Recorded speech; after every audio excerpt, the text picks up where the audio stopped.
Hey, I'm Jeff Keighley here in Boston to go behind the scenes to hear some untold stories about the making of Bioshock with Ken Levine and Sean Robertson.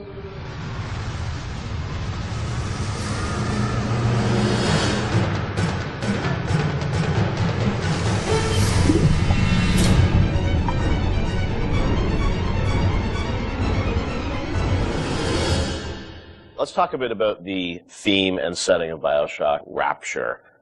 I think a lot of people, when they played the game for the first time, Ken, they wondered, how did you even dream up this place?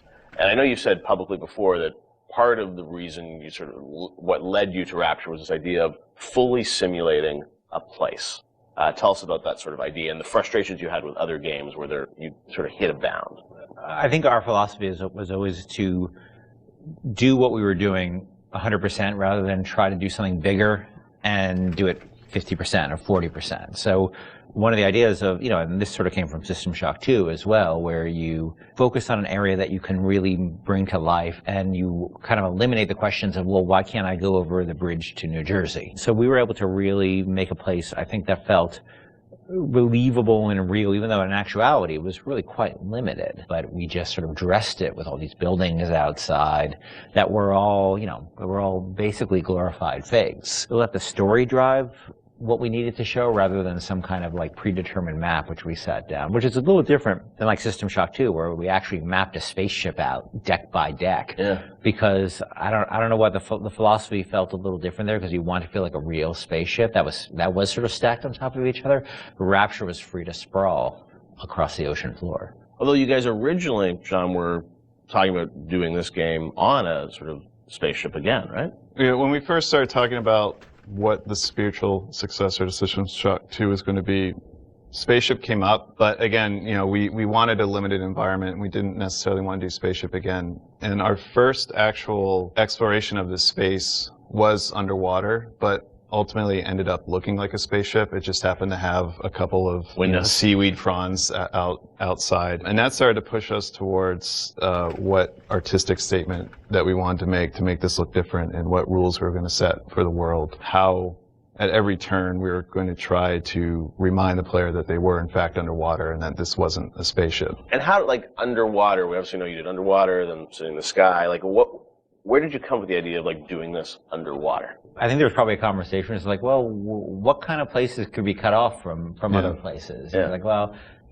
spaceship, summer camp, any island notion, right? Something that's cut off from the rest of the world. Yeah. So you never felt like you should be able to go over that bridge to New Jersey. I don't want to apply some deep and meaningful conversation. I think it was one of those ideas that you just kind of say, and then everybody's, that sounds cool. Let's try that.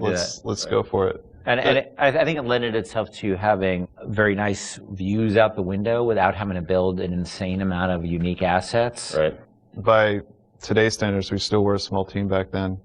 And there's an expectation that because you're underwater, the view distances are going to be short, so you can really kind of fade out into the fog at a short distance and not have the expectation that, why can't I see forever? So there's a lot of limitations in a good way that we put on ourselves by being underwater, as opposed to, like, if you're on a cruise ship, then you'd expect to see across the water, and we'd have to deal with that. Same thing with an island. Or a city in the sky. Yeah, exactly. Which was a lot more complicated, yeah. So you came up with the idea of, let's do this underwater, let's do this sort of isolated place. Then you had to answer the question of, why would someone build this? Is that sort of how it worked, sort of order of operations? You then had to come up with a story to explain? Yeah, I think we wanted a very believable reason why they'd be there. Right. And sort of the necessary isolation of the place sort of led to, well, what kind of person would want to do this? And I wasn't even particularly aware of the sort of political implications of what I was reading, but I've been reading, I had read The Fountainhead. Right. By Ayn Rand, and I mostly thought it was an interesting story. Like, I didn't realize that people were sort of basing their sort of political lives around it, because I wasn't that tuned in to that stuff at that point. And so, but I love the dialogue and the kind of speechifying in it, because you can see a video game character speaking with that kind of certainty and that kind of confident philosophy. It just seemed like a natural kind of thing to apply to this place. And so it just sort of all came together as a sort of who is the guy who would do this? Well, that character. It was sort of this amalgamation of characters from Ayn Rand's books and from Ayn Rand herself. This sort of idealistic person who says, well, the only way to do this is to separate from the rest of the world. And that led to Andrew Ryan. I am Andrew Ryan, and I'm here to ask you a question. Is a man not entitled to the sweat of his brow?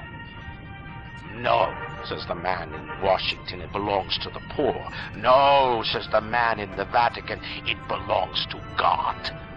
No, says the man in Moscow, it belongs to everyone.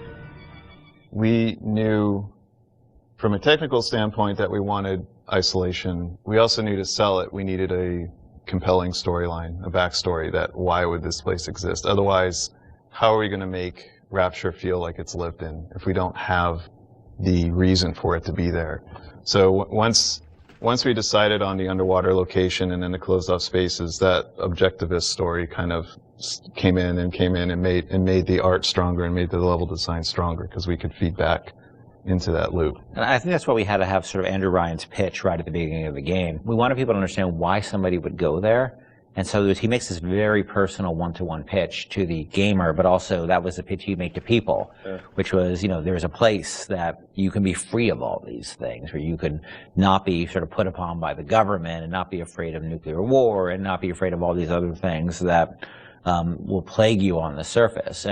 We wanted that pitch to sort of resonate and make sense, because that's otherwise by the time you got there you'd be like, well, this place is just fantasy, nobody would ever come here. And that the beauty of the place also was also tied into that. It had to be a very attractive proposition, or people who would believe that people would go leave their lives and go to the bottom of the ocean. I'm sure in some ways you had to convince the team and enroll them in your sort of vision of who this character was going to be and what the setting was going to be. How did that work, Sean? I mean, did Ken come in and say, hey, I've been reading these books, and I think we could sort of... I believe he just came in one day on a horse and said, Ayn Rand, everybody read The Fountainhead. Exactly. I bought 30 copies of it.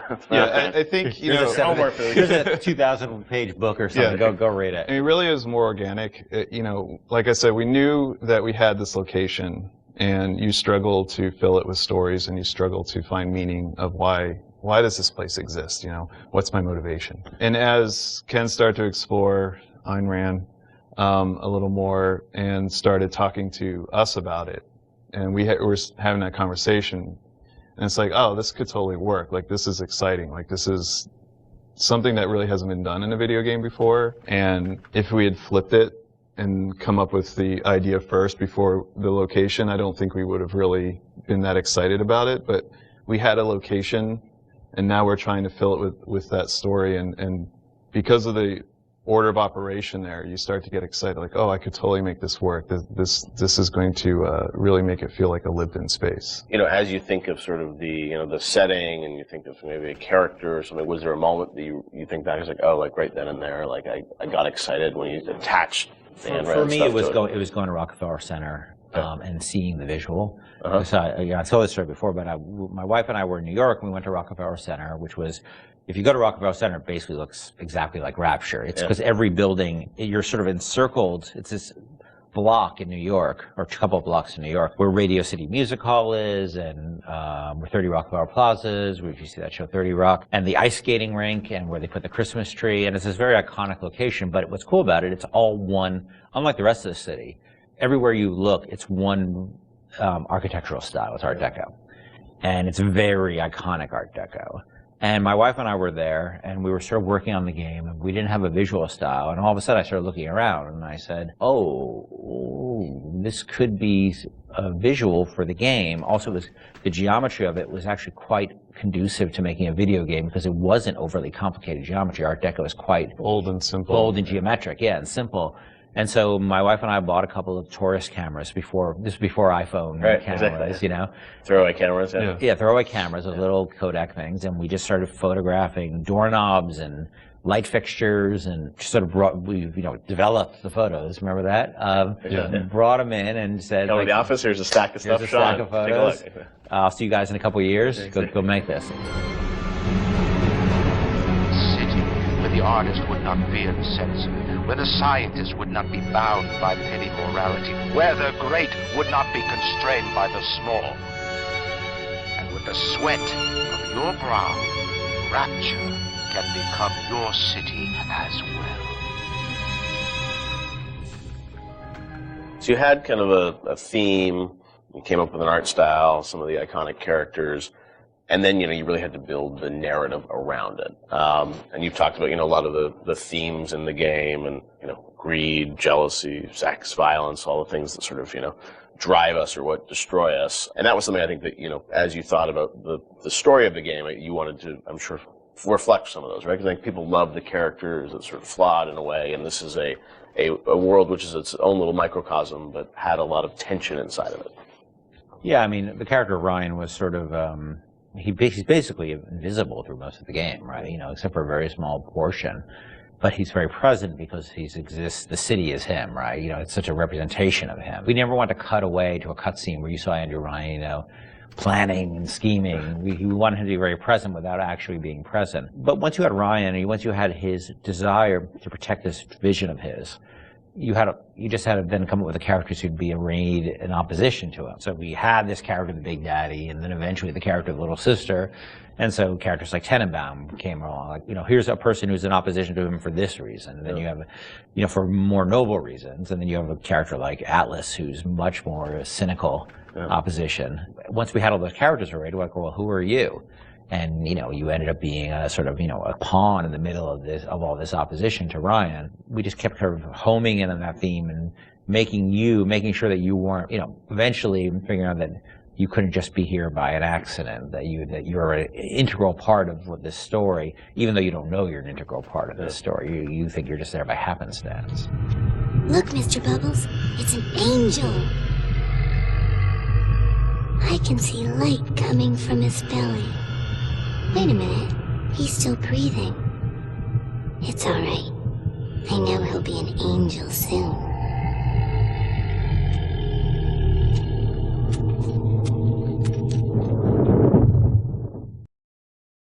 Bioshock was groundbreaking in many regards when it released in 2007, though fundamentally it shared many consistencies with Irrational's System Shock series. What elements of System Shock translated into Bioshock, and what was refined, altered, and innovated upon to create the world of Rapture? Let's take a look at the long road from System Shock to Bioshock.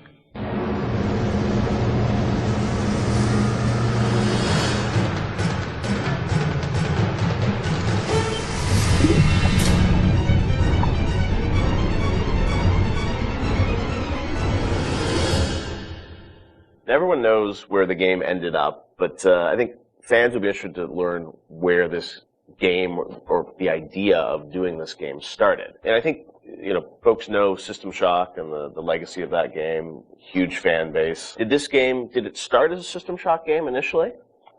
No, I mean, because we didn't have the rights to that, right? We kind of felt that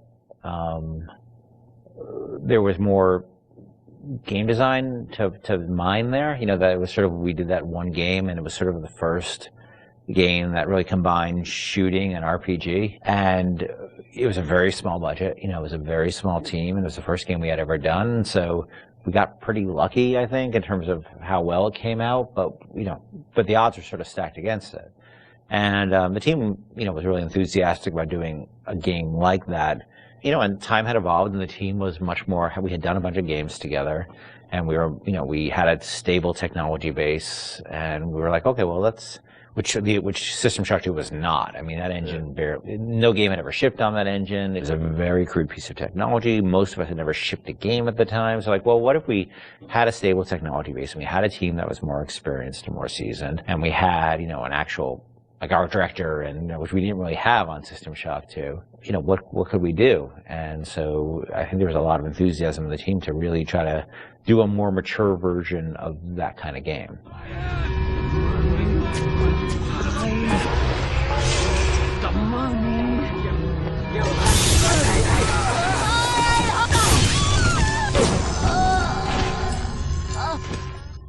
This is before we had sold the company to Take-Two, and we were an independent developer, right? We were sitting there, we were using the money we made from other development deals we had, and we would try to scrape together whatever time and money we had to work on this thing. And it was not actually something I was particularly keen on doing. The team was much more keen on doing a sort of a System Shock-ish game than I was, because you were pitching, right? Like System Shock 3 at one point, right? Well, I mean, there was an actual System Shock 3 that we were pitching back in the day when we were right after System Shock 2, but that never happened. Right. Yeah. We couldn't get anybody interested because System Shock 2 sold like 5 copies, right?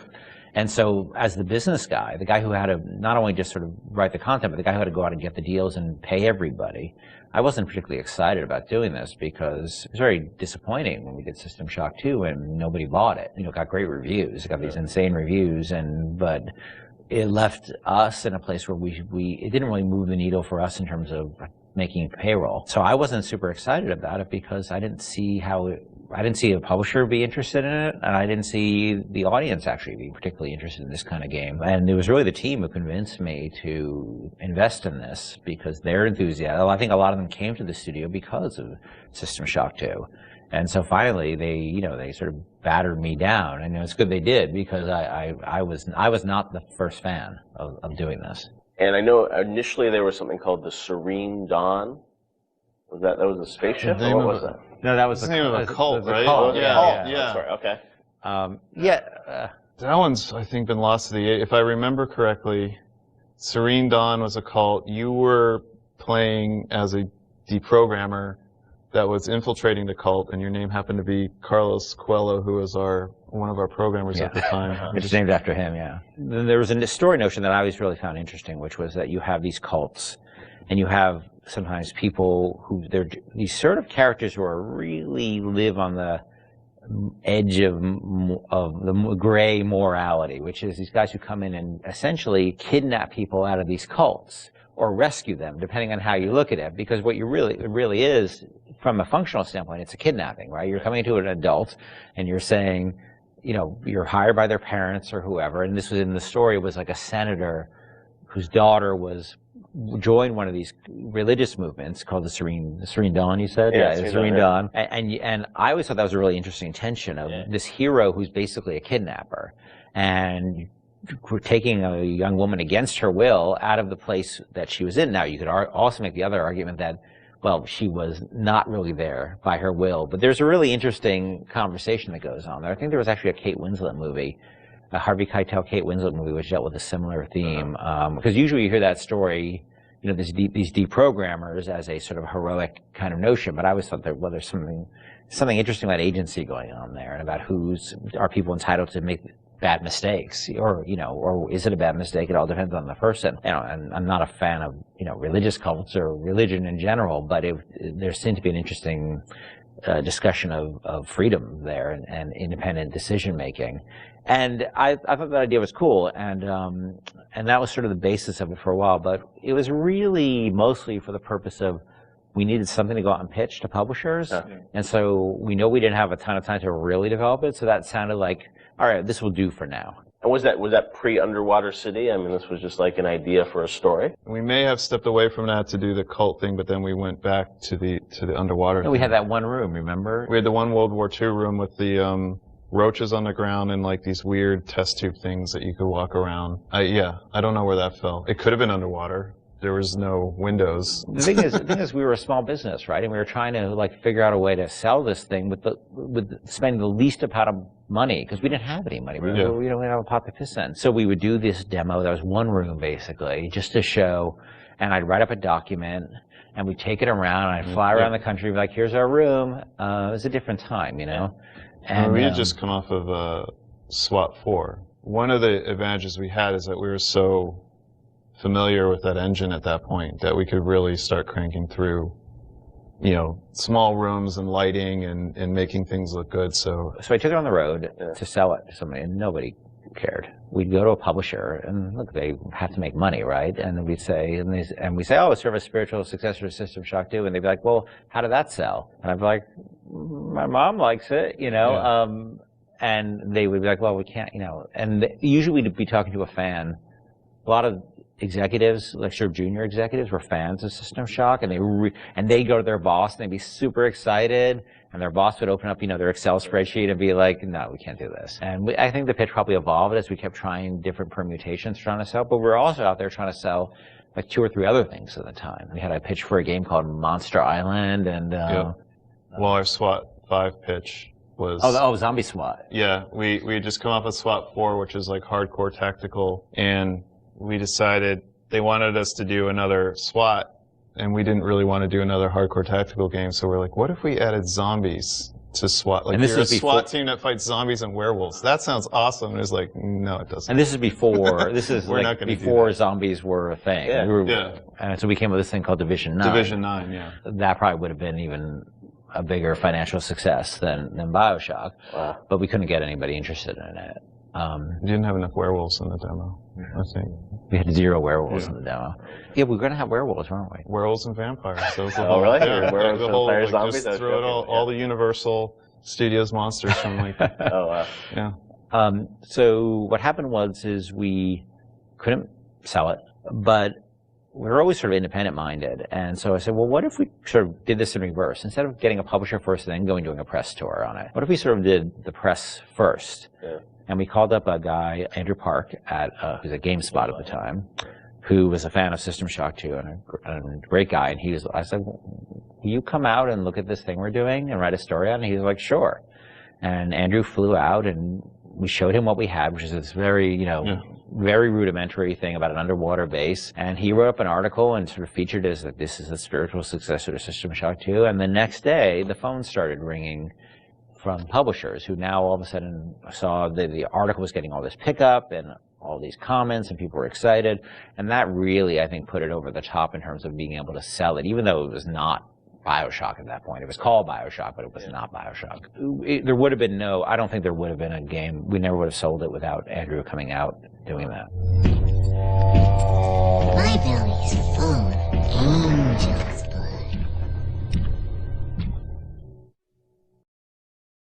One of the biggest challenges Irrational faced when developing Bioshock was figuring out a way to retain the feeling of a deep RPG while making the game accessible to a broader console audience. Ultimately, the team succeeded in creating an intricate system of weapon and character upgrades that gave the player choice and customization while keeping the gameplay fast, lean, and engaging.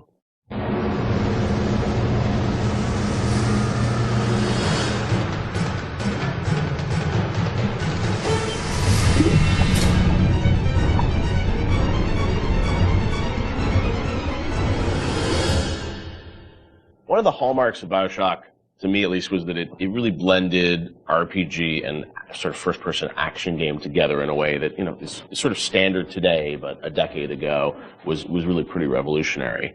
And I know for the team, I think at some point it became clear that you wanted this to work on consoles, not on PC, right? Well, both, yeah. Yeah. But so the idea of, doing a console game and a PC game, and doing something that sort of felt like a shooter but had much more depth. And I know in some of the early design docs you talked about sort of creating an FPS plus versus an RPG light. What was the difference in your mind between those two? I think for us is the big difference between System Shock and Bioshock ended up being that System Shock was more about your character growth and Bioshock was more about the environment. Because with System Shock, we really didn't have System Shock 2. We didn't really have either our team to make enough assets or the visual power to sort of make a really convincing environment. But as we started working on Bioshock, the art team was so strong that the ability to tell a story within the environment became the most important thing about the game. And that was sort of not something we thought right at the beginning. That was not really a concept we had. But as we started building things, we could realize that the visual world was the star of this thing. The Rapture was really the star of this thing. And telling the story outside of cutscenes, telling it in the world, so the gamer could discover the story rather than us telling him the story, telling him or her the story. And it was still very much for the time, I think for the time, quite different than what you had seen in terms of there wasn't a lot of growth in shooters. So It was still, I think, for the time, very, very revolutionary. But I think System Shock 2 was even more ahead of its time in terms of that growth thing, because we defocused a little bit. Primarily, part of it was just figuring out how to do that all on a console controller was very tricky.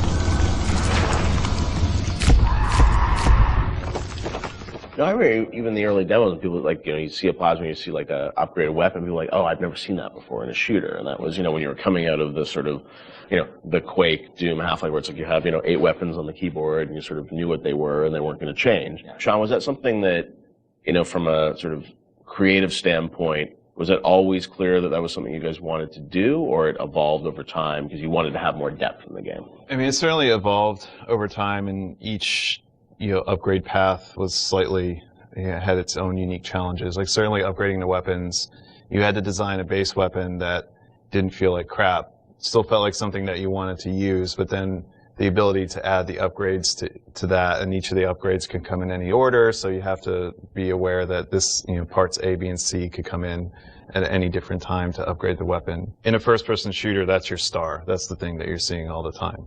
When it comes to other things, plasmids, things that are, Tonics. Tonics, yes, sorry. It's been a while. Come on, Sean. I know, it's 10 years. Those things were more offloaded to machines that you would then have to interact with, so you're not carrying the inventory around with you. But each of these decisions on how we're going to upgrade the player, it wasn't like a mouse and keyboard. Okay, we can just use the mouse, and you have all these buttons at your disposal. You could arbitrarily point at a part of the screen really easily, which you could do in System Shock too. Yeah, so we certainly learned trial by fire when we were trying to adapt these things to the console at the time. Yeah, and like having different ammo types and stuff like that. Like we went through numerous iterations of the interface to make it. Like we had the first times we sort of put the interface into play. It was very obtuse and very tricky to get your head around, and we just kept working on it and working on it and working on it because we want to feel like second nature. But we spent a lot of time on that.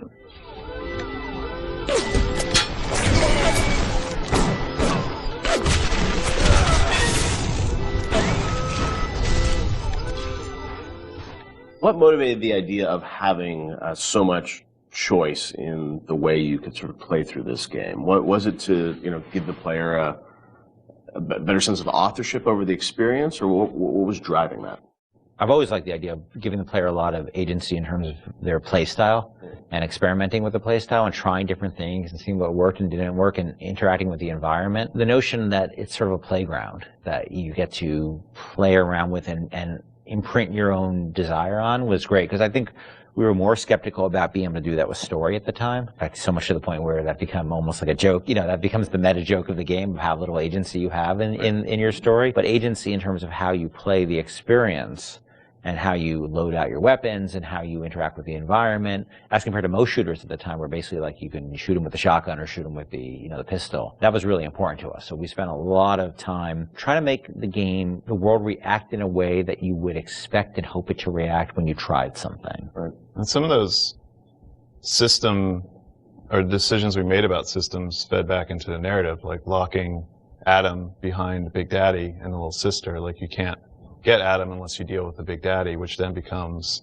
a roving boss fight, which then becomes another system that I don't know if we planned that from the start or was one of those happy, serendipity, like, oh, this decision that we made about putting Adam behind the Big Daddy totally works because now we have a different type of boss fight that you hadn't really seen in other games. Actually, it was the other way, because what happened was originally there was no concept of Adam, and Big Daddy just had money and other treasure on them, like every other splicer. Yeah. And they were so tough, nobody would ever fight them, because why on earth would you go after that guy? Right, go off a bunch of small splicers and get the same amount, yeah. So we had to come up with a currency that was exclusive to them, because we knew that was where the fun was, right? But we also knew people were terrified of them, and we didn't want to fight them. Yeah. So video game development and system development is a lot like economics, right? In economics, you try to encourage certain behaviors through tax, usually through tax policy.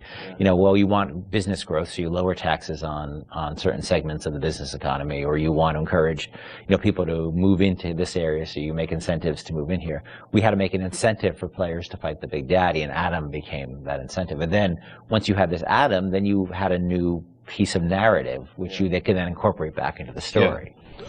An old tasty Adam fucking drink.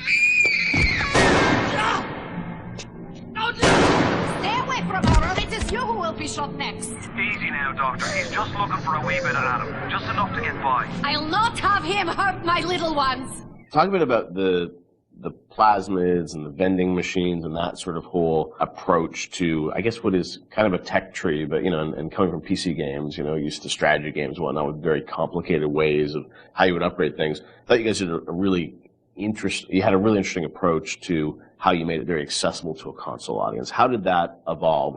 Did you know the vending machines were going to be there from the get-go? Well, we had vending machines in System Shock 2, so we were sort of lifting that, and I always thought that was a fun,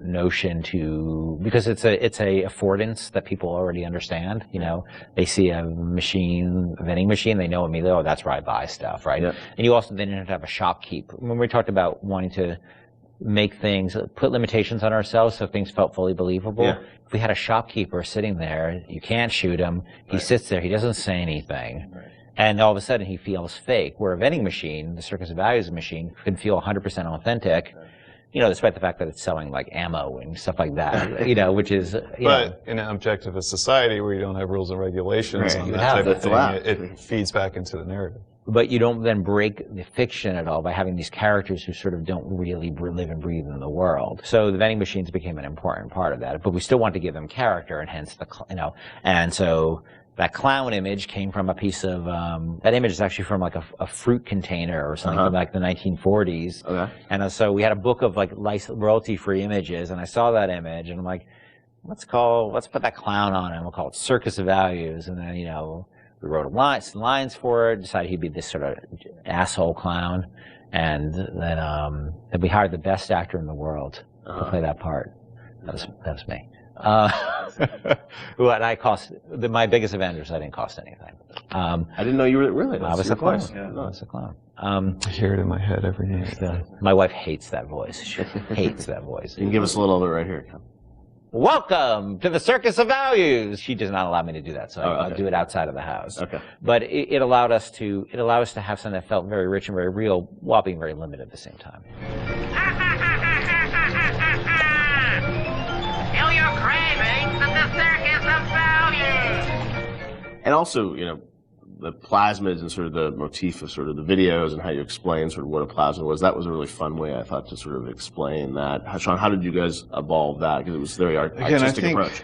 I think those came on pretty late too, because we were developing all these systems, and you make the assumptions because you're dealing with them every day that the player who gets this game is going to understand what these systems are. And, you know, we always joke that you can't ship a developer with a game, or you can't expect somebody to have a README file for all of these things. Nobody's understanding what these plasmids are or how to use them. How do we present these to the audience in such a way that they're going to understand what it is fictionally and what it is functionally? Because Rob Waters did a lot of the animations on those, and we sit down and we, you know, write out like a little 30-second commercial of what this thing is. And again, because going back to the narrative, this is what would happen in Rapture. People are trying to sell these things, so they would come up with commercials to explain why you need this. Using that as your framework, you can then come up with all of these, you know, little gags that people will remember that have a little personality to them. But I think ultimately in the end weren't that expensive to create, because they're cheap. I think that one of the most important things about it is we didn't want them to be long, and we didn't have a lot of budget for the art, so we have like a couple of frames of animation in them essentially. And so we had to figure out how do we message how this thing works in like that. And that's what marketing is, right? You know, it's how do you message how something works. And marketing and tutorializing are very similar things, right? You're trying to get a message across in a very brief period of time in a very snappy fashion. And I think that one of the things that I always felt about games is that tutorials are sort of death. And because they're usually like, you know, you go into a scene and there's like a shooting range or something like that, and narratively they never really make sense either, and they're so boring. And so we always try to put a big burden on ourselves of how do we train people while not letting them know they're being trained, and brevity is really important to that. So we had a bunch of art constraints on that, which also led to a bunch of writing constraints.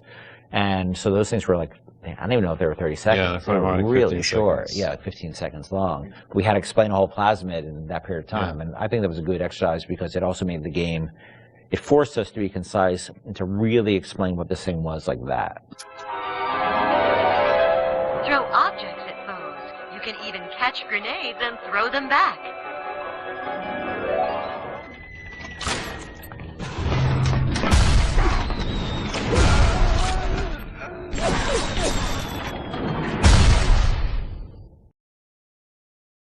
Nailing the perfect marriage of story to gameplay is a science that many developers still struggle with today. Bioshock has left an indelible mark on gaming narrative that can be seen and felt in many modern releases, but Irrational's motto remained from the beginning, don't start with the story, start with the gameplay.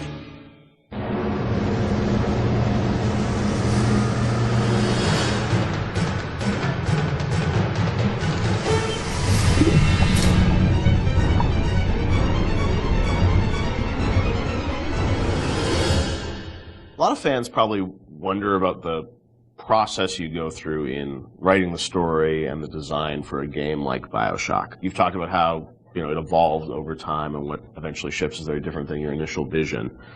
Do you guys write like a script or a design document for the game and that becomes sort of the Bible that everyone drives towards, or do you iterate much more?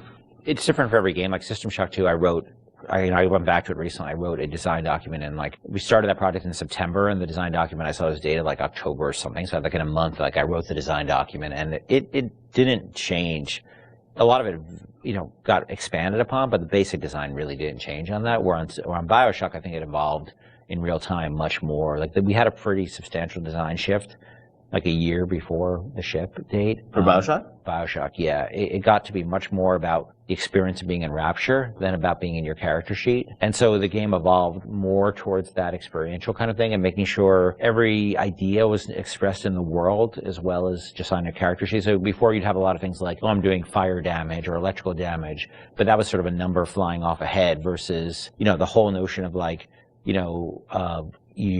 there's barrels and you light them on fire and then you can pick them up and throw them. But you'd have stats coming off characters and all that stuff? Much more so. Oh, really? And that evolved, we did a design shift, but I don't know how well that got documented. I think we were moving so fast that we were just sort of changing things, laying down the tracks as we went right ahead of us. And the same with the screenplay, the screenplay there is no screenplay. It's a bunch of, probably Excel files and fragments of Word documents that I'd write. I'd go to recording sessions and I'd rewrite on the fly once I hear the actor perform, because once the actor takes on it, you listen to their voice and you say, what you wrote doesn't really matter. What is the right thing for this actor playing this role to be saying?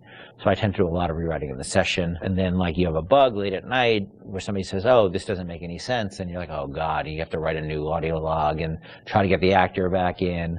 Or you figure out what's the best way to get this idea across? And is it an audio log? Is it a poster on the wall? Is it a piece of text that pops up on the screen? And that's always dependent on how much time you have and what actor availability is. So, the plans sort of fall apart. I think we've worked on that a bunch since on the new project we're working on where, we're trying to document things a lot better and keep things a lot more logical, but the train was running so fast on Bioshock that we just sort of... early on, we got the Andrew Ryan scene in, like we'd said before, and that was kind of like the keystone. We're going to put a lot of work into this, so this can't change. Everything that happens before or after that don't really involve a lot of departments working together to make a scene, those things are very malleable, and if you need to change audio logs to represent a story, if you need to add lines or take away lines, that's very doable. And I think for a while we even had text-to-speech. We even did that I remember for Infinite with Booker and Elizabeth and other dialogue, and that really didn't work very well because you'd have these dramatic scenes and it'd be like, Elizabeth, we need to go to Comstock, and it just it almost had no value as far as I was concerned.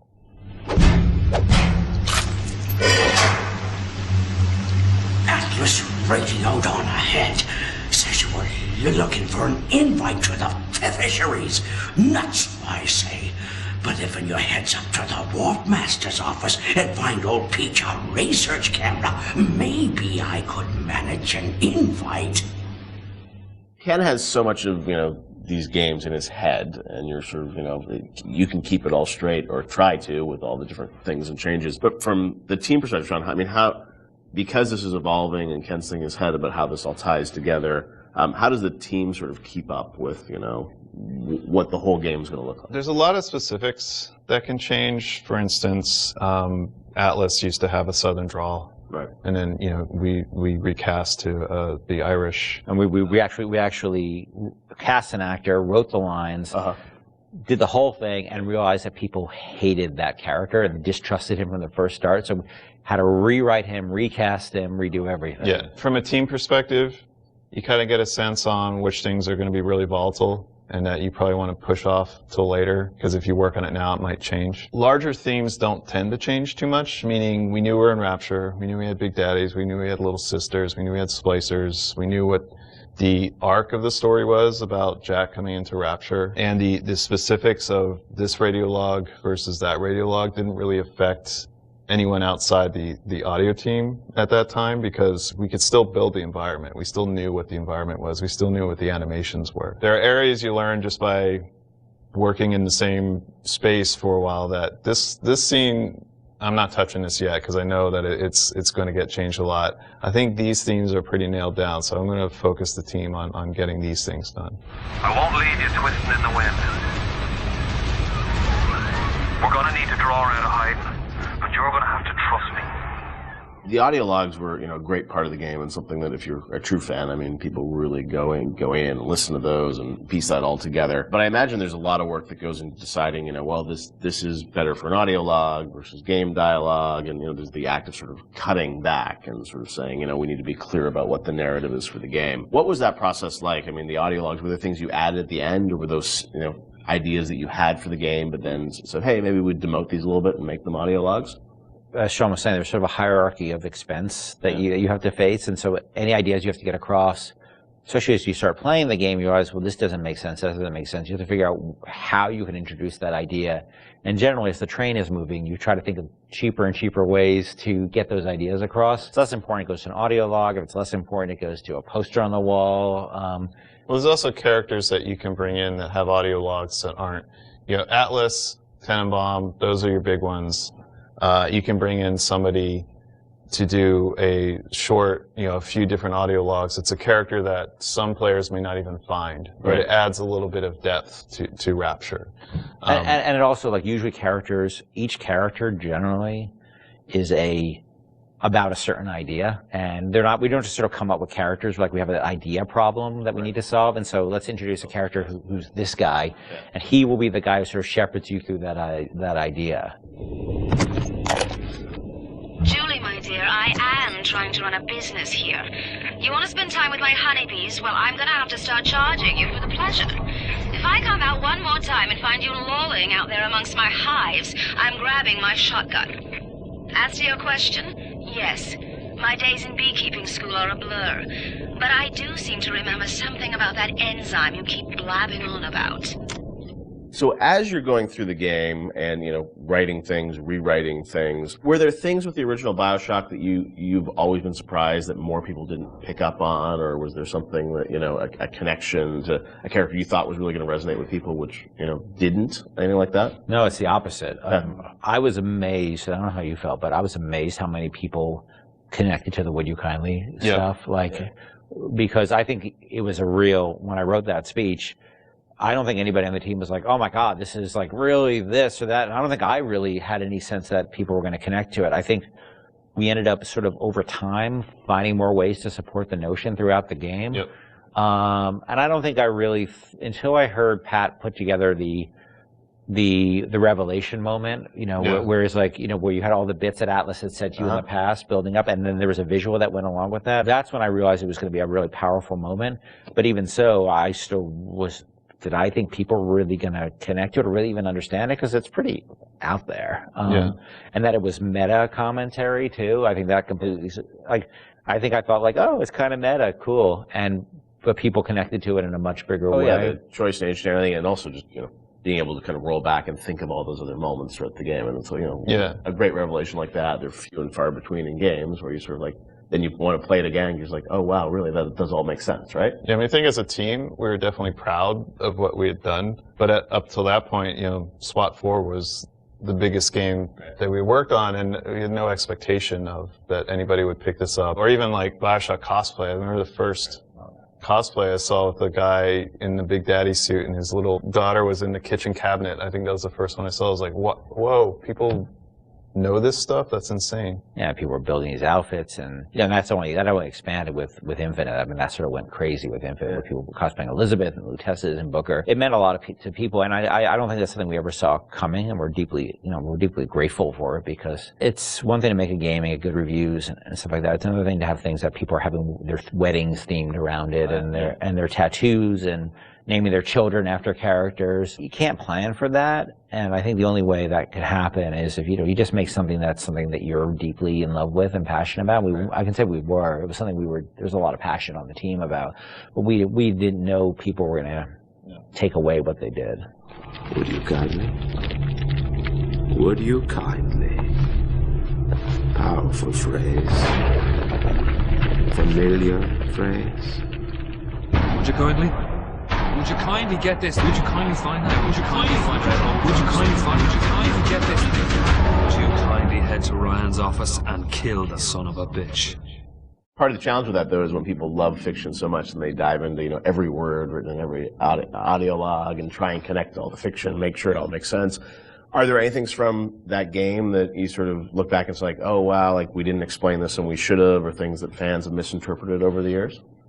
There are things we think that we did that should have or shouldn't have been in the game. Like I was never a fan of having two endings, and I think that's what the publisher was asking you to sort of have a. That was the one thing that 2K, and they were very hands off. That was the one thing they insisted on, and it's not something I really thought was a good idea, because they're still limited, even though they're multiple, they're still limited. And so that was something that we ended up doing. One of the endings was far better than the other one. I mean, it's clear that I was much more interested in the happier ending with the little sisters than I was with the nuclear submarine ending. I'm sure part of it was the idea that, if this game is, if you're making a choice throughout it, I'm sure when some people are like, oh, well then it has to be a payoff, right? Right, except the game was really about lack of choice. Not being a choice. So that always struck me as a tension that was weird, but, look, at the end of the day, they were putting up a lot of money, and, so I can't really complain. They weren't dictatorial at all during the development. So that was the one thing, but that's a game that I wouldn't have put the boss battle in, the final boss battle. Like,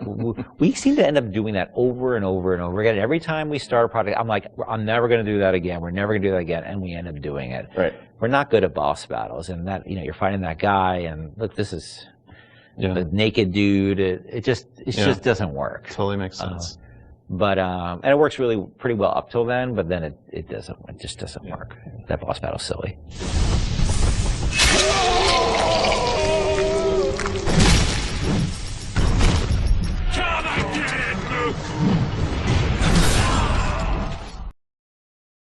Rapture is filled corner to corner with detail and history, and the cast of characters that occupy this world are no less dynamic. Every splicer, every level boss has a story. In many ways, these characters are a reflection of their environment, and their environment a reflection of their character.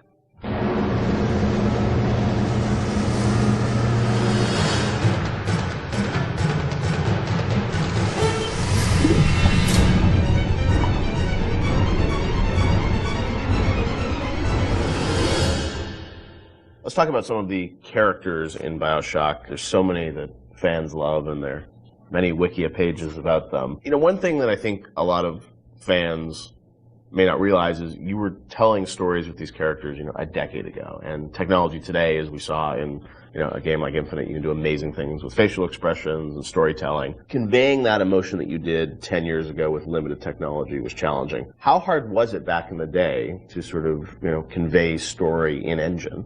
We had such a small team that, we had to show Tenenbaum or Atlas. They were just splicer models, right? Yeah, Tenenbaum was Ladysmith, which is, there's a reason that she's in shadow behind glass, and it's not to be dramatic. It's because we couldn't afford to build another. Really? Yeah. So just something as simple as that, like you couldn't afford to build a model. We didn't have the, we had a few character models in the game. There's maybe 8 or 9 character models. Really? Yeah.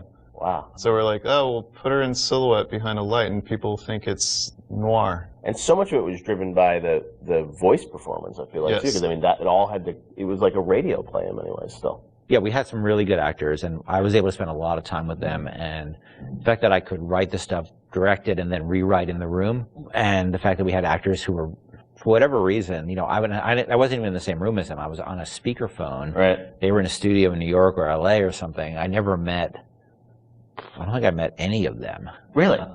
None of the actors in Bioshock you ever met in person when you were making the game? Maybe since, but at the time I hadn't met a single one of them. Except maybe a couple people, like, you know, I played the Circus of Hours thing. Nate Wells played the Jack on the plane. You know, a couple of people in the studio. It was community theater, you know, in terms of the tech and the sort of time we had for it. But the actors were, you know, we had some exceptional actors. I will say, as you know, doing animation on that game, that you can hide bad animation behind really good audio, and it makes the animation look better. We didn't have a tech animator. It was me. I'd never rigged characters before, and now I'm rigging characters, trying to figure out how, you know, to get all of these characters out to the animation team. So we're very limited when it came to animation tools. Yeah, Since apologize to my animators. No, but you did the big. I mean, for your first game that you rigged the Big Daddy, which is you know, it's not an easy character to rig. It was, you know, we figured it out, but the tools that we had on Infinite were not the tools that we had on Bioshock. So we figured out what we could do and what we could do well, and tried to hide, kind of, you know, put into the darkness the things that we knew we couldn't do very well. And having voice actors of that caliber that can bring those characters to life, you tend to fill in the blanks. So tell me, friend, which one of the bitches sent you? The KGB wolf or the CIA jackal? Here's the news. Rapture isn't some sunken ship for you to plunder. And Andrew Ryan isn't the giddy socialite who can be slapped around by government muscle. And you did get to revisit Rapture in the DLC for Infinite, and you know, with today's technology or technology from a few years ago, I'm sure it was liberating for you guys in some ways to be able to use that tech to bring the environment and also characters to life. What was that experience like for you guys to go back and sort of revisit Rapture? It was liberating because we got to revisit it, but we also, I think when we started, thought we'd be able to go reuse some of the old assets, and they just didn't hold up anymore compared to the Infinite assets. So we basically had to rebuild, not just rebuild everything from scratch, we had to reimagine it from scratch because, you know, we had the ability to make it look grander and bigger, but still feel like exactly like Rapture. It is a different kind of, we're making a different kind of experience than Bioshock 1, so it was tricky to make it feel like it was the same kind of game. Because it wasn't, you know, the first one was sort of an action game, the second one was really a stealth game. You know, the Barrel Sea Part 2 was really a stealth game, and you're really telling the story of Elizabeth throughout those things. Yeah.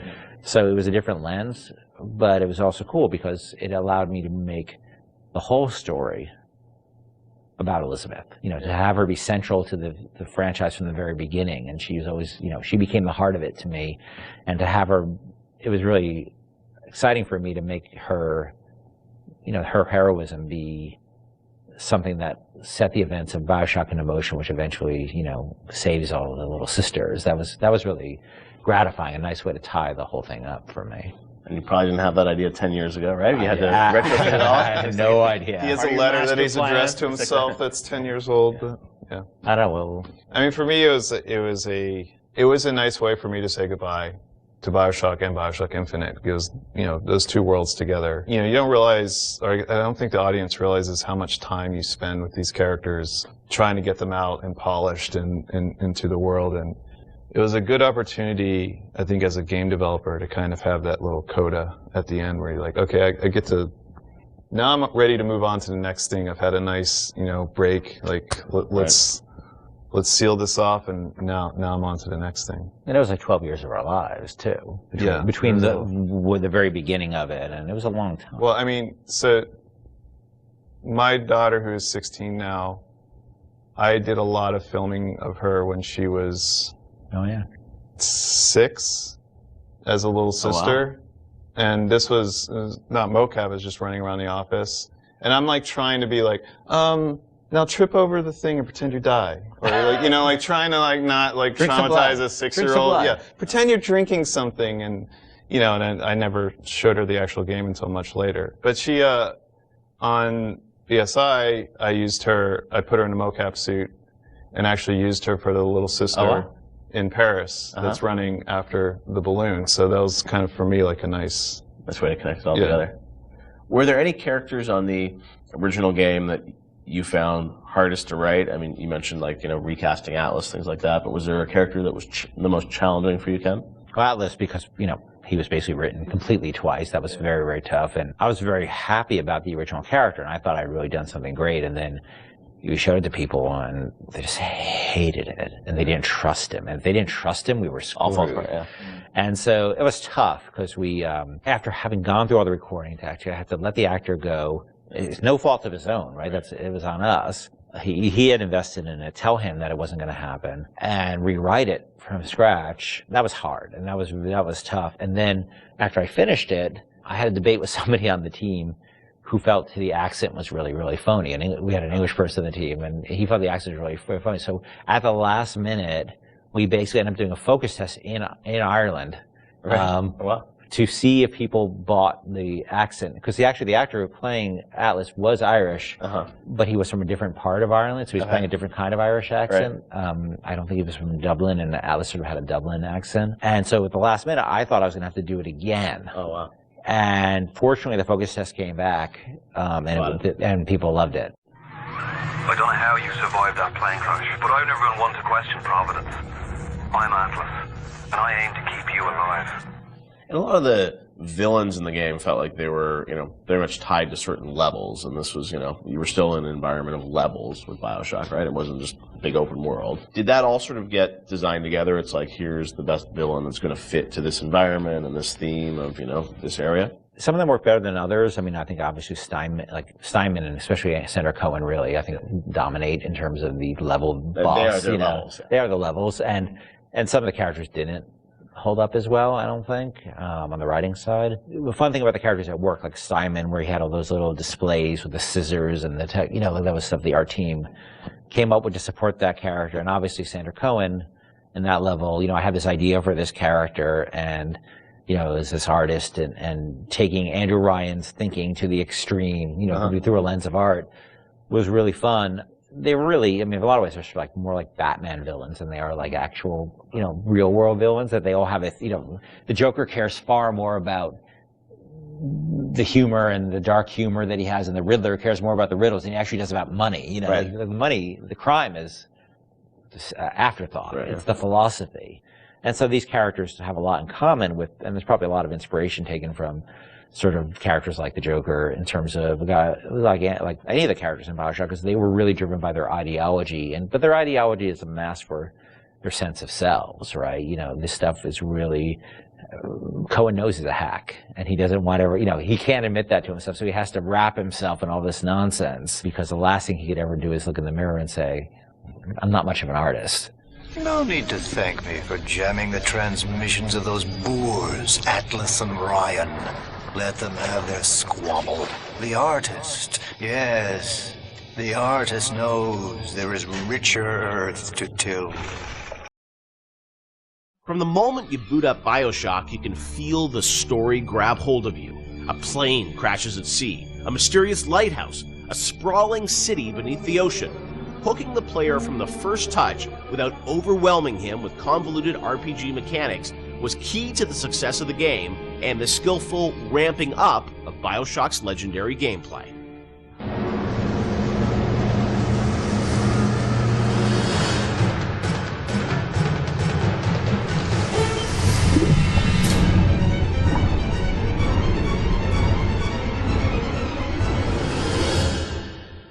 Bioshock has an amazing opening sequence that I can't imagine the game without it, with the plane and sort of the crash. But I understand that didn't come online until like the very end of development. Sean, is that true? We had a couple of really depressing playtests. We had built all these systems. We thought we were doing a good job of like giving basically people a playground to play with and things to do. And when we had a playtest, we didn't realize how bad of a job we were doing in exposing those systems to the player, because we were so in these systems and in our own heads, we had no idea that we just weren't facing them towards the player at all.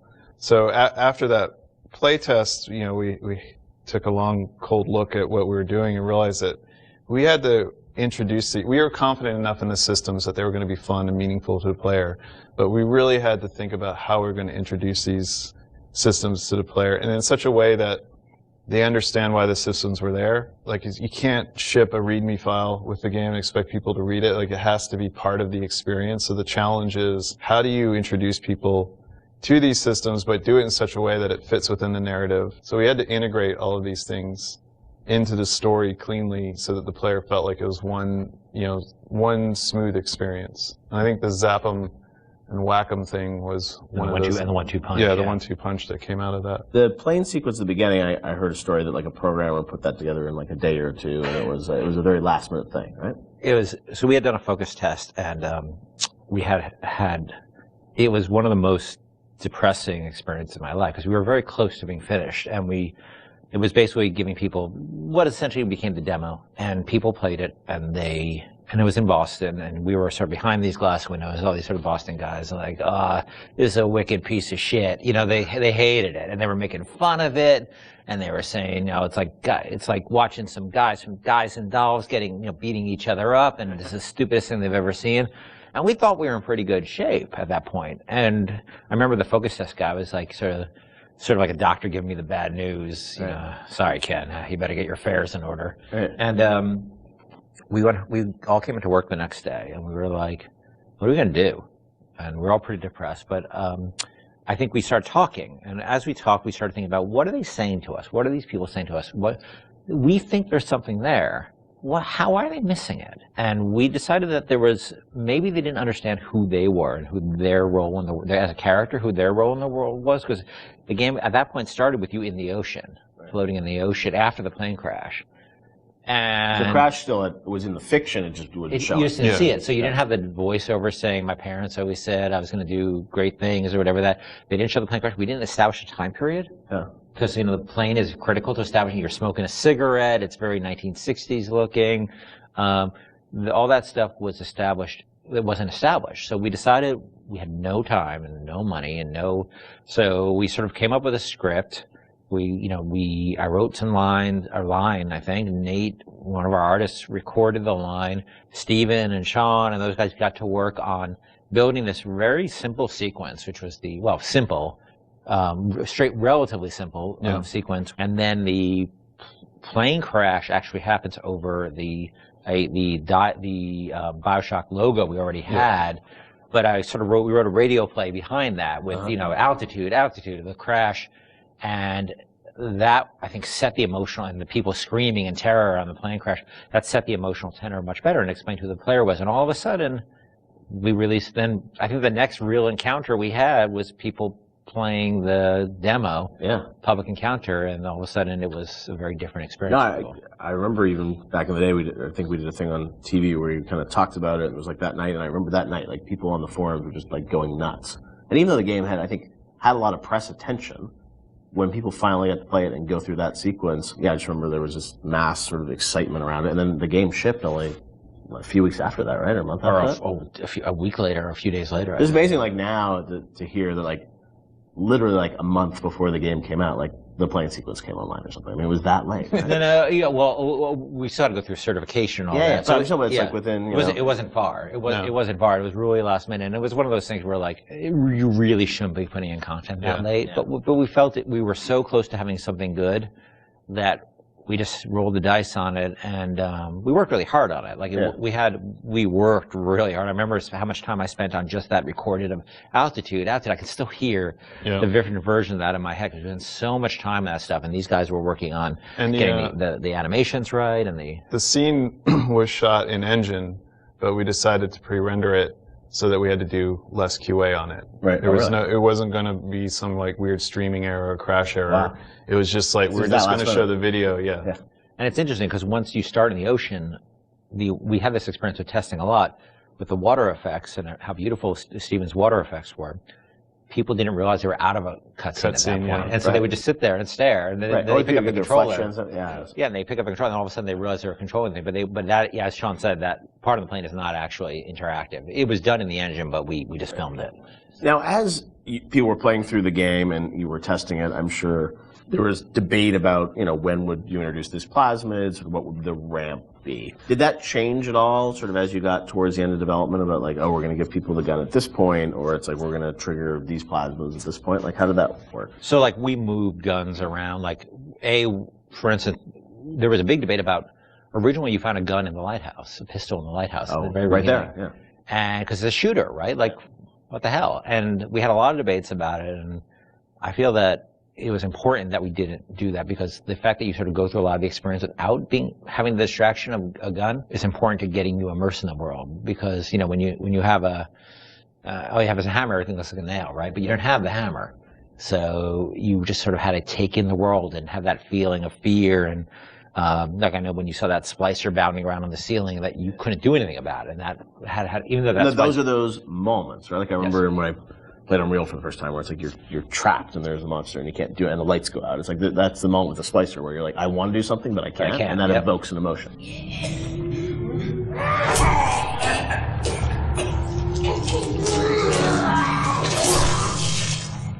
I remember we kept, you know, moving where the machine gun appeared around and where various plasmids appeared around. It was a real, it's a real fine-tuning process. Yeah, and it gave us an opportunity, like especially with the shotgun, to really present the weapons, like put some space between them. It's a moment when you finally. Yeah, I think we get the shotgun Paul sequence. Paul Hellquist was he put the sequence together for the when you see the shotgun laying in the pool of light. Like every game developer knows what that means. You know the minute you pick that thing up, something's going to happen. But it was still a very effective way, as I'm remembering it, to look, I've been waiting for this thing, I'm going to pick it up, and now you have an immediate opportunity to use it. But at the same time, we're trying to ramp up the tension level by having the splicers kind of on the outside of the light, so you can't really see them, and then coming in one at a time and attacking you. Yeah. And we had very few tools to really control how those splicers acted. So how they were set up and how the environment was lit was really important. There's even other things like when you get the TK plasmid, I don't think we had a lot of physical space and opportunity and time to really present that. So we came up with the narrative that, it was the doctor's office and he used TK to practice tennis. And we had the turret in there that threw tennis balls at you. So if you wanted to, you could catch the tennis balls and throw them, and you could knock things down. I think it revealed pickups that you could then, pull to yourself with TK. But we're always trying to think of like little backstories that we could do. It doesn't have to be as involved as the shotgun ambush. Sometimes it's just, let's take a grenade turret and turn it into a tennis ball turret. Because we want to, because I remember like the impulse was, I've been to dentist's office, and there's always some like weird aspect of the dentist's personality. They always want to get through their office, They just have to have their hobby featured in some way. And so we saw an opportunity there to both feature this, he's a tennis nut, and teach TK at the same time. And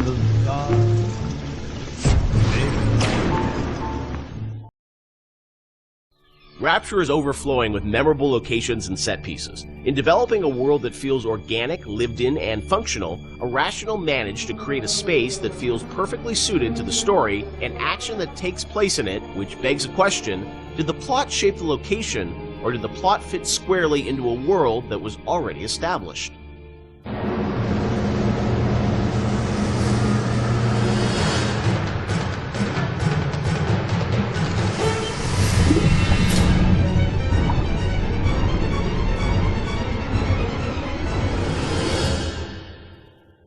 Let's talk about some of the areas in Rapture, because it's an amazing place, but also it feels like there's certain areas that are very well designed, and that they have, a very certain aesthetic, and the characters in there, it all kind of comes together. Ken, do you have a part of Rapture that resonates the most with you still to this day? I think the opening is always going to be the most important to me, because it's, we spent a lot of time there, and it was all, for me as a challenge, as a narrative guy, is sort of how do we set up a very complex series of events and a very complex notion, and all this, Andrew, with so much to tell, Big Daddies and Little Sisters and Andrew Ryan and the time period, and do that all without cutscenes. And especially, I think, the descent to Rapture, when you go into the bathysphere, getting that right, getting everything right down to the bathysphere, cresting the hill and seeing the city for the first time. Remember how much we worked on the timing of that? Just getting that. And it took us forever to figure out that we should just put the slide projector covering the window. Again, in hindsight, it seems like such an obvious choice, but we were really trying to figure out, how are we going to tell this story of Ryan and then reveal, so you can see the city beyond the hill. And also, we didn't have to show the whole transition going down to the bottom of the ocean, because the whole screen was covered. Spoiler alert. I think that's the part that will always be near and dear to my heart. Yeah, for me, it was Kashmir. Yeah. That was one of the first... The restaurant at the beginning. Yeah, the restaurant at the beginning, because it was really like the first art box that we created that was Rapture. I mean, we created spaces before that weren't really hitting the Art Deco look. Scott Sinclair had just started, and he built that, designed and built that statue of the Atlas with the world on his shoulders that was in the middle of the room. And Mauricio had done some concept art for us of that space. And once we started putting everything together and getting it into engine and actually walking around it and seeing those giant windows off to the side that just showed the seascape and really drove home the fact that you were underwater. It was the first time really all the elements started to come together. And we actually we had built a bunch of stuff, and we actually stepped back and said, we have to just get one room right before we go any further, because we weren't getting it right. And so Mauricio did that concept drawing. Yep. We worked really hard on that statue, and that statue, I think, was the first object we really built in the game that was a Bioshock. So we just stayed in that room for like a month until we got it right. And I think the original concept actually had a tram running through it. So it was like even more complicated, and that was one of those things where we had to keep pulling back to really focus on what the bare essence of that room was. Were there parts of Rapture that you never were able to realize that you sort of still missed? The zoo. People talk about more frolic, right? That I was excited about. Not everybody was excited about the zoo, but I don't know why I was excited about the zoo, because it would have been a nightmare. We had another area that was prior to Arcadia that was more of a straight up agriculture, forest type of area. Before we had the bathyspheres, we had a whole sort of subway transport system in Rapture, which we spent a lot of time thinking about, and then just realized that these little submersibles would be a much more realistic and much better solution. And you were going to be able to move between locations in that subway system? Yeah, much like the bathyspheres, but they were much more integrated throughout the space, and we really want to support them. And we just realized it was not really relevant to what we were doing. Were there certain locations or areas where you knew a certain narrative point, needed to happen? Like you look at, the reveal of sort of Atlas's true motivations. Like, was that like, oh, we've got to do it this level because it fits the story? Or was it more that you sort of like, you had the game laid out in a certain order and you just layered the story on top of it? I think the big one I can think of is that you encounter Ryan in his sort of like that he would live in an area of industry. Okay. So he lives in this very industrial area because that's where he would feel most comfortable. And that we wanted his office, his lair, to sort of be not in some, residential zone, but where he wants to wake up and smell the grease fires and, and the machines and the smoke. That's in his lifeblood. Industry is his lifeblood. But it also had to be very theatrical. Like if you look at it now, it doesn't look like an office. You kind of know it's an office because the story is telling you that. Set, yeah. And we had some old technology that was laying around in the game that would control environment settings. So old system that we had would let you do high pressure, low pressure, and medium pressure. And those would affect lighting and other like post-process things in the world. And that was a system that was cut, but because the code was in, we were always trying to figure out ways to use it. And one of the ways that we used it was in the Andrew Ryan sequence, because we didn't have a lot of narrative storytelling tools. We were basically switching the atmosphere to get all the lighting changes. So whenever a light changes in that scene, we're telling the game that the atmosphere is changing. And then the preset atmospheres come in and shine the spotlights on them or bring up the house lights when we need them to. Because very, very early on, you could change the pressure in the areas, and that would change how explosions worked and all this stuff like that. And we just couldn't figure out how to make it gettable for the player. We couldn't make it feedback, but we still had all those. That moved a lot of levers in the game, so we still had the system. So we used it for the sort of theatrical cues of the, very theatrical cues of Ryan appearing, the lights going down where you are, and the lights coming up where he is, because the engine didn't have those tools by default. The assassin has overcome my final defense, and now he's come to murder me. In the end, what separates a man from a slave? Money? Power? No. A man chooses. A slave obeys. And there was a great sense of sort of artistic progression as you went through the game too, and that each level had its own sort of voice. Was that something that, you know, a lot of games as they move further in development, it's like, oh, we sort of ran out of time, we can, you know, it's like we're just going to sort of repeat this and change the color palette. It felt like, I mean, for the team, it was very defined from early on that you wanted each sort of level, which they were levels back in the day, to feel distinct? Yeah, I mean, we had sort of experimented with that back on System Shock 2, back when every Doom level looked pretty much like every other Doom level, because they were just sort of working on the same set of assets. We decided with our very rudimentary tools in System Shock 2 that we would progress with color, and every deck would feel different from a color standpoint, even though most of that was lighting, or textures, nothing really more.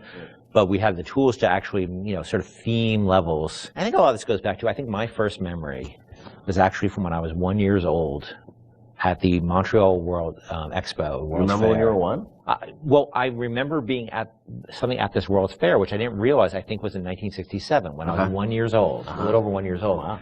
And I was on a theme park ride they had and I remember being at this thing where a big bat flies out of this sort of thing and comes up. I don't know why I was a 1 year old was on this ride. I'm not sure, sort of a haunted housey kind of ride. And I remember loving it. And I think that stuck with me. So the notion of sort of theme parky themes and settings, and Disney World does a great job with this. You can go to Disney World, they theme areas. So themed areas were something that always resonated with me. And Bioshock sort of always has had this notion of feeling of theme in different areas, much more than the real world has. Like you walk from building to building, most of them you can't really tell them apart. You walk from walk from a floor of an office building to another floor. It's not going to look any different, but we always felt that was really important. And it's also, I mean, if you look at SWAT 4, saw some early experiments with this, especially like the serial killer's house level in SWAT 4, which is probably one of the most dense levels that we ship, but you were trying to tell a specific story with that. And going straight into Bioshock and using the same exact engine that we're using, and we were very comfortable at that point with how the engine worked and how to art up these rooms, gave us a leg up when we sat down and really thought about what stories are we specifically trying to tell. And one of my favorite anecdotes from this time period is with Sander Cohen. I think it was Nate Wells and Stephen Alexander sat down one night, and they came up with a backstory for every dead body that you find in that space, and then they told that story with the props that they could. Even if it was just like, this guy crawled 3 feet and then shot himself in the head because he was sad about something, you know, they put those marks in, maybe put a picture next to the guy, and then he shot himself. So they really, like, did their homework and tried to add, you know, the backstory for everything that you're going to find in that space. I've got Atlas's goons hitting us non-stop and 2 dead mechanics just this week. We need to control costs. If I wanted to deal with amateurs, I would have stayed on dry land. Iconic and haunting, the Big Daddy and Little Sisters of Bioshock immediately captivated the public's imagination. Big Daddy encounters defined the Bioshock experience, creating new mechanics and techniques that had not been seen before in gaming.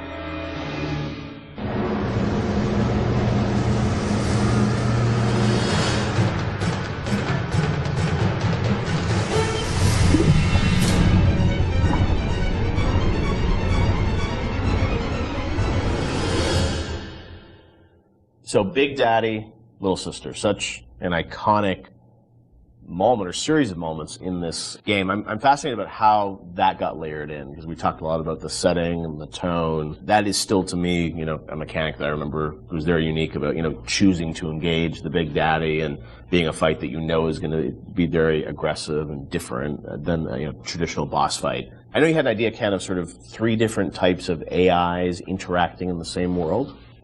Yeah, we were sort of like I was trying to think of like AIs you hadn't seen before, and this was still pretty early. Like 10 years ago, a lot's changed in 10 years. So like AIs were still pretty much enemies who saw you and came after you. Zigzag, shoot. Yep, and then that was really the focus, is how you make them, you know, use AI better at you. You know, so I started thinking about, are there more primal behaviors to think about? And I was watching a nature show one day.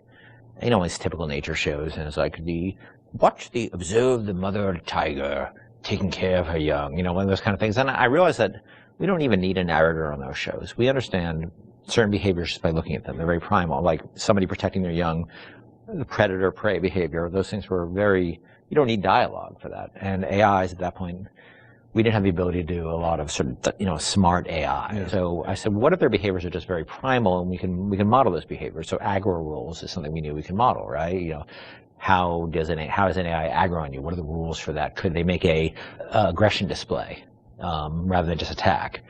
And can another character appear afraid and hide behind the skirts of another character? And we started talking about these things, and the Big Daddy became very quickly, the actual form of the Big Daddy became very quickly as sort of this protector creature. The Little Sister took a lot longer, ironically, even though it's a much simpler notion in a lot of ways. The initial idea came out of sort of watching a nature show, and we're trying to work within our constraints of making, we couldn't make super complex AIs.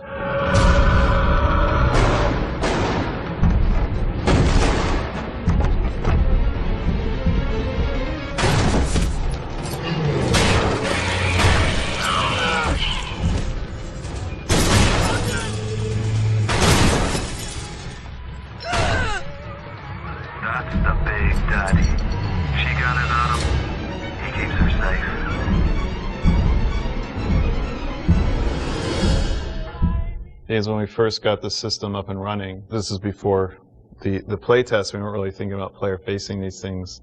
And we had this entire system set up that completely simulated what would happen, and you'd play through the vertical slice and you walk into a room and everybody's dead because the system would work perfectly. And you weren't there to see the fight. Yeah. And we track they weren't called Little Sisters at the time, but we track how much they were harvesting, and it was all like a Command and Conquer level simulation. Yeah. And players didn't care or notice. Yep. And so we just abandoned all that stuff.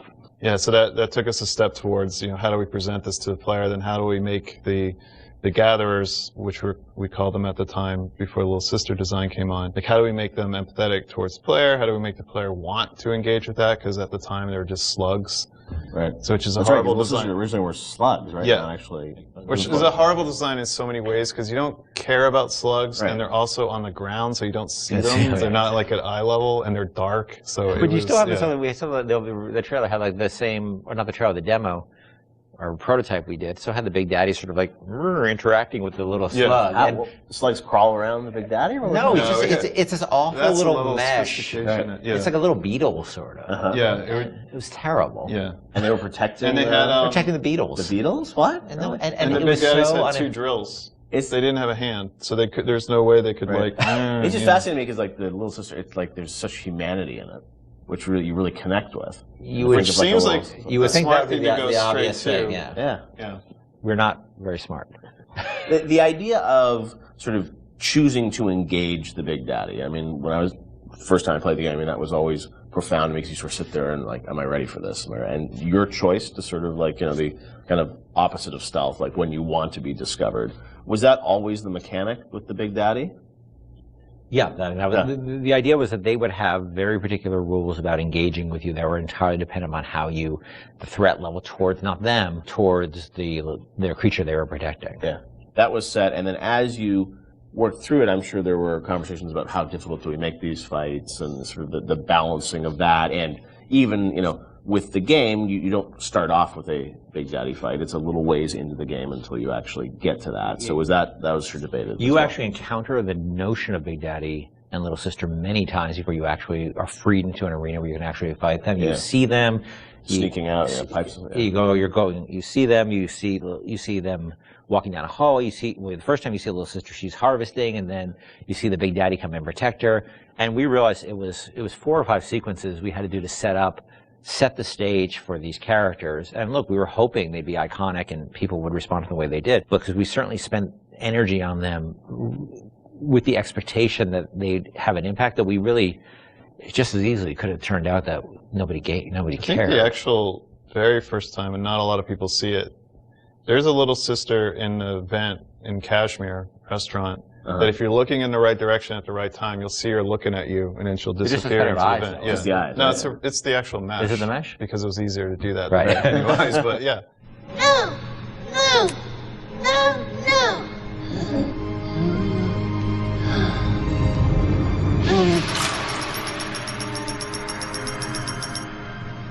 Thank you. The path of the righteous is not always easy. The thing as you play through the game, I think the moments with those sort of encounters certainly stand out to the player. For you guys, as you were developing it, Was there a debate about how often to sort of have those encounters? Like, like how many Big Daddies would there be? How would that play out? I mean, was that something that sort of changed as you... No, I think we decided there would be 3. I think it was 3 per level. So 3 and 2 in smaller levels. We did have a third Big Daddy that was mostly finished, but we couldn't make it fun. Like that last 10% of an AI is always like, where's the fun? Like, how do you really make it fun? I think they put it into Bioshock 2, didn't they? They might have, yeah. They might have, I don't know. But, it was fully rigged, fully animated, but we just didn't have the time we needed to really, really polish it, so we ended up shipping with the Bouncer and Rosie. Hunting the Big Daddy, that demo was a huge moment, I think, in the game's kind of marketing campaign. And that really, I think, sold the tension of that battle. When you showed that, did the entire game feel like that, or was that really more of just like a vertical slice of what you wanted the game to feel like? That, at that point, was more what we wanted to feel like, because the Big Daddy had a lot of problems at that point. But we were confident we could do that. Like, we want to make sure that was an experience we could deliver on. And it was like it functioned, but it would do really weird things. Like, it had this tendency at the time to, if you did the wrong thing, that it would turn into basically a super ball and start like a tiny little super ball. The Big Daddy would go, turn to a super ball and start bouncing off the ceiling and walls like a million miles an hour. Do you remember why it did that, or what was going on? I'm sure it was some physics bug that And so that actually happened. Sometimes we were doing the demo, and Joe Falstick, who was the guy running the demo with me in Barcelona, was very good at making sure that he turned away from the Big Daddy. Like, oh yeah, I guess we killed the Big Daddy. He must be dying over there. But so all things were functional, but they weren't really. They didn't have all their bells and whistles on yet. It was really good for us because it sort of gave us some confidence that people would respond to just the notion of watching Little Sister and biding your time and choosing your moment. Well, it gave us confidence, but it also gave us a tool that the development team as a whole could gather around and say, we want to make it like this. Like, yes, a lot of elements in that demo were scripted, but they provided a framework for us to go back and how do we make that so it's not scripted? How do we make this robust enough so that the player can actually use these systems? Yep. So it was something that we could point to and say, all right, how are we going to do this? Like, let's break it down and let's figure it out. And that was like in September, and actually the game was done in February, March, so we weren't that far off. Yeah. A lot went into it in those final months. But it was a big confidence boost for us because we thought it was the most important thing about the game, besides the world, was this sort of Big Daddy, Little Sister concept. And if people didn't care about it, it would have been a problem for us because we spent a lot of time on it.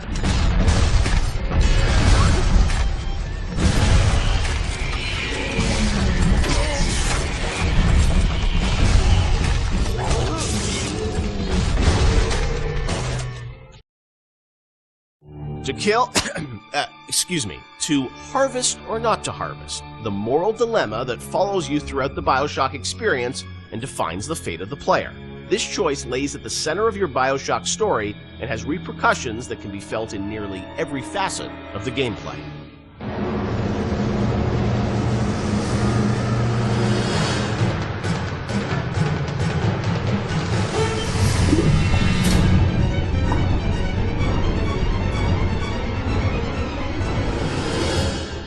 Part of Bioshock's lasting legacy, of course, are the Little Sisters and this moral choice that presented itself to the player. Everyone became a water cooler conversation about, like, well, did you save them? Did you harvest them? That concept, Ken, was that something that came about early in development, or that binary choice? When did that come into the game? I don't remember when. I mean, we had the concept of them being protected, but I can't remember when you actually it certainly wasn't. When there were slugs, it was not meaningful. I think there was... Do you salt it? Do you not salt it? There were resources that you could get, but there was no choice there, right? The choice was, do I want to fight the Big Daddy or not? Yeah. I think once we got into the realm of they have to be empathetic, the player has to have some feeling towards them, which you're not going to get from slugs, then we start seeing that opportunity there of like, okay, nobody's going to want to do harm to these girls, or do they? Like, and do we allow them to? It was we weren't comfortable with it at first when it first came up that we could. I think it was important that it was a way to reflect the sort of larger economic questions of a world like Rapture, where, like, where the economy drives everything, are there, are there any limits to economic decision making versus moral decision making? Because that's sort of what the Randian notion is that it's not the role that you don't sort of legislate morality. Let's try to take that to an extreme and see where that ends up. And Little Sisters sort of became that. And in this world, they became a commodity. And the question we have for the players, are you willing, they're a commodity to you as well, potentially, or you want to participate in the commodification? There was, I think, a fair amount of nervousness internally at the publisher about it for a little while, but pretty quickly they were able to sort of say, look, we trust you guys and go, do this. And I only had a few, the press, and this sort of happens over and over again.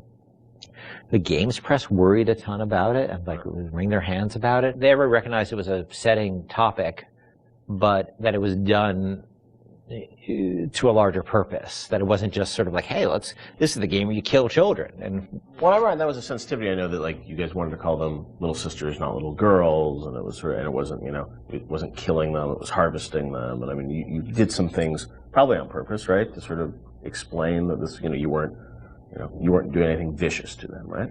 Well, I mean, you do sort of, they do sort of disappear out of you, and a big slug out of their belly, comes up that you.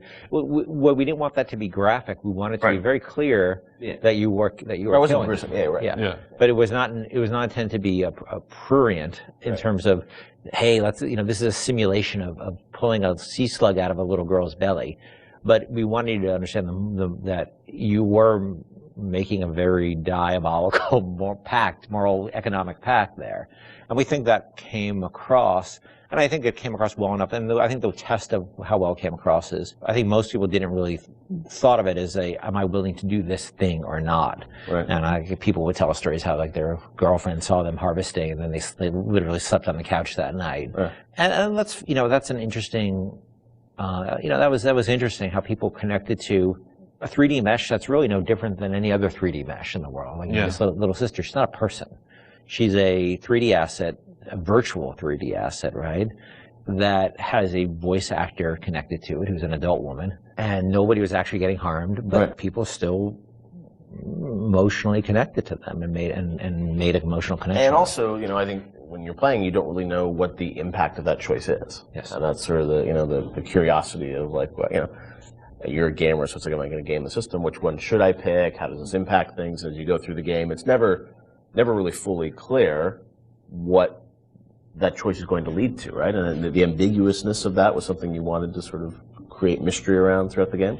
Yeah, we went back and forth a lot about what the rewards for harvesting versus saving would be, and actually I think we should have really pushed further that the rewards for saving were much more, should have been much more meager than the rewards for harvesting, just to really sort of put you up against the wall, push you up against the wall and say, are you going to stick by your moral guns here? Because you're going to pay for it. Because that's usually the way life is, right? It's always harder to take a moral path than it is to take an amoral path. But there's incentives to take amoral paths because it's the easier path.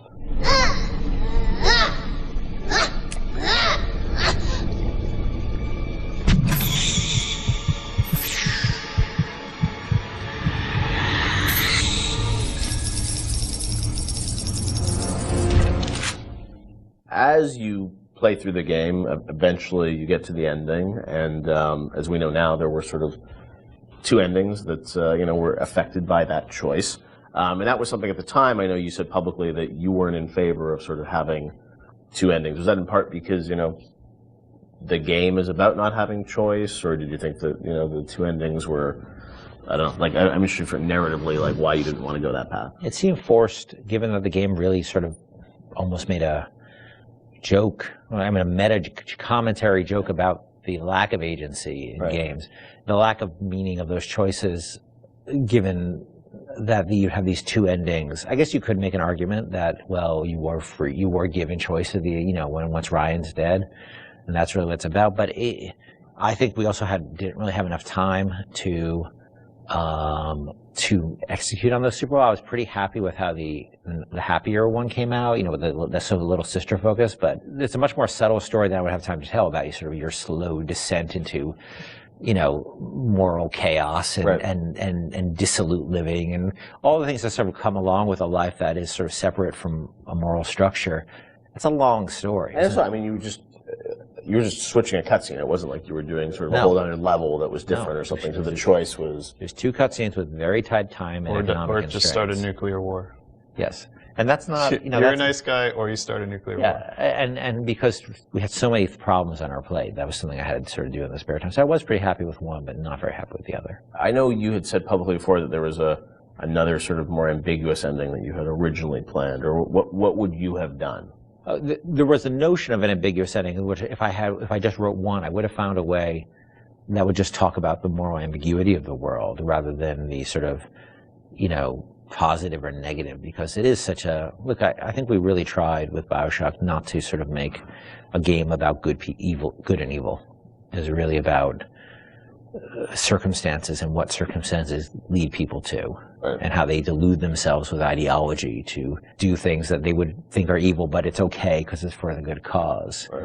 And that's what I probably would have. If I just had one to write, I'd probably focus more on that. You know, how difficult it is to sort of align when you start being driven by ideology rather than being in the moment and thinking about the impact of what you're doing.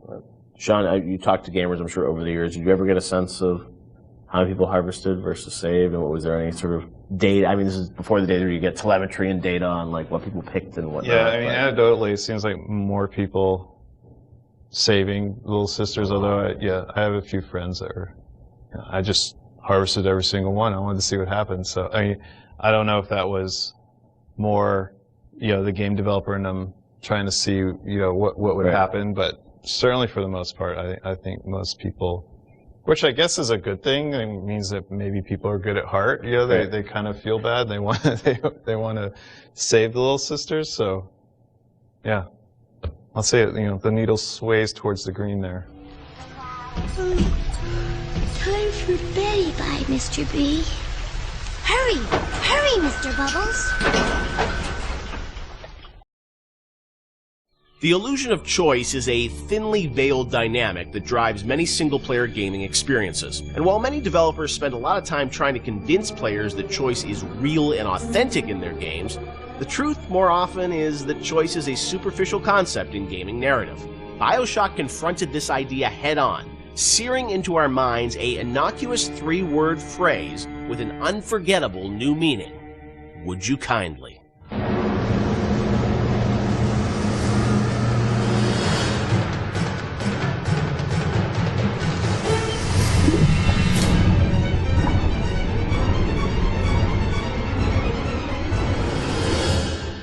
Of course, one of the most memorable moments in the game is the "would you kindly" phrase and the reveal of you know, how that's been motivating the player throughout the entire game.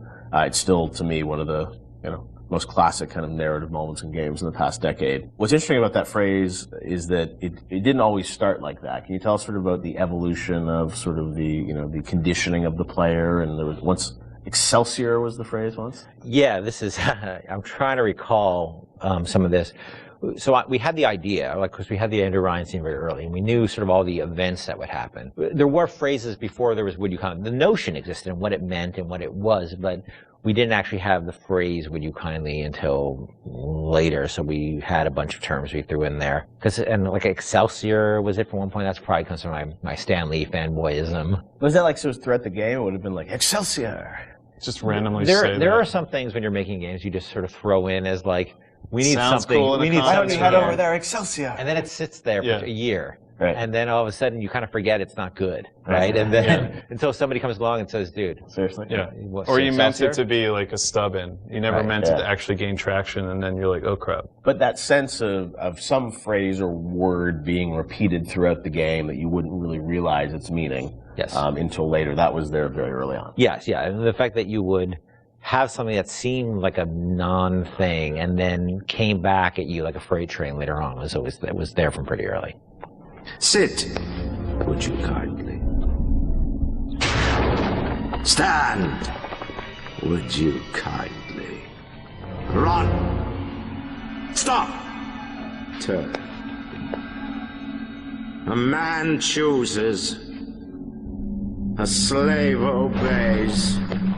So that phrase evolved, but talk about that, the sort of meta-narrative of, being in a game, thinking that you have a sense of choice and making these decisions, but then obviously realizing that the player ultimately didn't have choice or was conditioned in a way that they would react to that. That was, sort of a new idea for a game. Where did that come from on your side, Ken? Was there sort of a deeper sort of, meaning behind it? No, look, I think I was always interested in the concept, whether it's, Oedipus, not to get too pointy-headed here, but Oedipus sort of thinking he has, I'm going to leave, this city and go to another city because there's been this prophecy about me and I'm going to avoid my fate and I'm in complete control, and then finding out he's not in control at all, to the Manchurian Candidate, which is a story I loved about, somebody who you find out is just a puppet, living a life of a man, and Fight Club. I always love those kind of stories about who am I and what is my agency in this world, because look, we struggle. I think everybody struggles that. How much we really have control over, and how much is our boss or parents or whatever telling us what to do. So that seemed like a natural thing for a story, and because it came from movies, that idea a lot, and plays. Yeah. I don't think it was very. There was a lot of. It hadn't been explored in games really, and games are particularly interesting because you feel like you are interacting with choice, yeah. And you're really being, most games, especially at the time, you're really just being railroaded down a corridor. It's very easy to underestimate gamers, and I think probably I did a little of my own underestimation there, that it would be a little too pointy-headed for people, but people seem to really engage, because it spoke to an experience they had, a struggle as a gamer they've always had, which is like, I want to control, but how much control do I really have in this game? True. And, Sean, it was also something that, was a great surprise when you played through the game. And I'm sure, even for people on the team, did everyone know that when Ken was sort of doing it, or it was revealed as people played through it? I think, at some point, the entire team knew. It wasn't, it was something that was talked about with a smaller group before, it was brought to the entire team. Early on, when you heard the idea and you just kind of clicks, right? You're like, okay, I totally get this. Did people get it? I seem to remember people looking at me like I was like a lunatic. Maybe not the specifics, and maybe it's the Excelsior, or maybe you're talking about the Excelsior time, but the idea that you don't really have choice, and exactly like you said, you played through how many video games, and everybody's game is going to end the same way. You're going to kill these people, you're going to pass through these checkpoints, and you think you have a choice, but ultimately the only real choice is stop playing the game. So the idea that we're kind of like taking that on resonated. Now the actual, like, is it Excelsior, or is it the Latin phrase I forgot, or if it's would you kindly? See, here's how I remember it, and I could be, I could be wrong. Yeah. I can remember being so surprised by the outside reaction, because I remember the internal reaction being completely nobody connected or engaged to it. We worked on it. Yeah. And so I was kind of surprised by the outside reaction, because I kind of thought it was like, as I said, it's a bit academic, right? Yeah.